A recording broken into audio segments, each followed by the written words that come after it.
11:38. Go, he replied. Let her go for 2 months. And she and her companions went and bewailed her maidenhood upon the hills. After 2 months' time, she returned to her father, and he did to her as he had vowed. She had never known a man, so it became a custom in Israel for the maidens of Israel to go every year for 4 days in the year and chant, digress, a lament for the dead, for the daughter of Jephthah the Gileadite. I asked the God,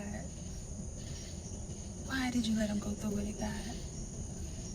You don't like people to kill. Why did you let him go through with it? And he wanted to be an honorable man. He wanted to be an honorable man. He made God a promise and he wanted to uphold that promise. He didn't want to go back on his word.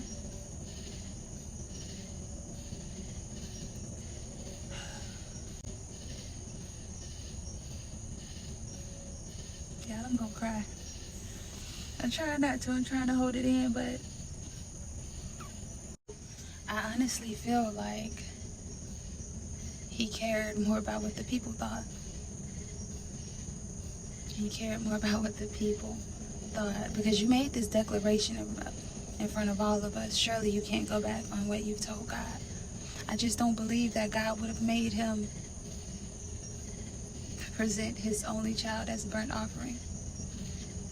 I truly believe that he cared more about what man thought than what God thought.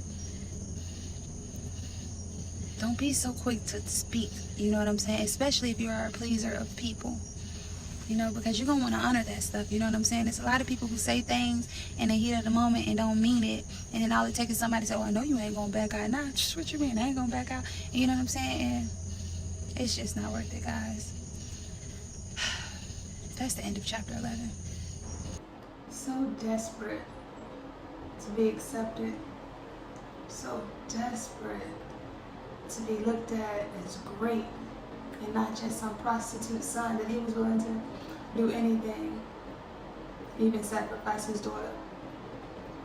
A lot of parents are so desperate to be great and prove something to the world that their children suffer for it.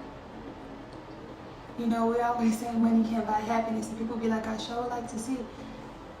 Just ask the rich children. Half of them are on drugs, hooked on pills. They never see their parents. Their parents send them off to boarding school, or you know, they don't have the time because they are chasing greatness. They are chasing validation from the world.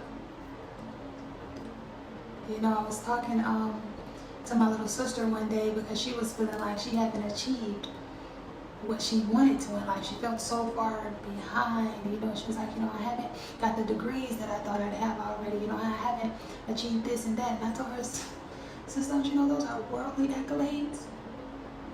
Since you was a child, you've been fighting for God. I remember days where you was up, eyes sunken in the back of your head because the enemy was watching you. You was seeing spirits. You was on your knees praying at a young age. And that's what matters.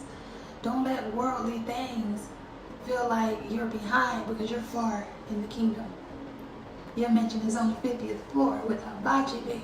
You know what I'm saying? Don't let worldly accolades hinder y'all from getting y'all mentioned in heaven, because that's what we're paying for. You ain't paying for this house here on earth. Don't let the world fool you into thinking worldly things is the prize. Godly things is the prize. That's not.